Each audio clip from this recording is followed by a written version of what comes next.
இவங்க சட்டி என்ன அழைச்சிட்டு போய் கை வரத்துக்கு இவனுடைய பாத்ரூம் சட்டை வேஸ்ட் ஒட்டாத இடமே கிடையாது.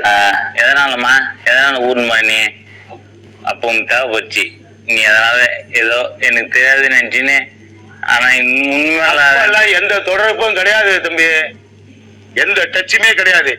நீங்க வந்து என்னைக்கு வந்து நெற்கோண்டத்துல வந்து கலைச்செடி அடிச்சீங்க தொடர்பாச்சா பாத்தீங்களா? சரி, வேற ஏதோ சொன்னீங்களே தப்பா பயன்படுத்திக்கிட்டாங்க அவங்கள, என்ன அப்படி? யாரு மேடம்? இவங்க அண்ணனும் இவரும் எல்லாம் தப்பா பயன்படுத்தி, இவங்க அண்ணன் இவங்க எல்லாம் சேர்ந்துக்கிட்டு நீ லாரன்ஸ் வச்சிருக்க அப்படின்னு இவங்க உருவாக்கப்பட்டதுதான் மேடம். அது ஒண்ணும் நான் இல்ல மேடம். ஒண்ணுமே தப்பு பண்ணாம இருந்த ஒரு பொண்ணு மேல பழிய போட்டீங்களோ? இல்லம்மா,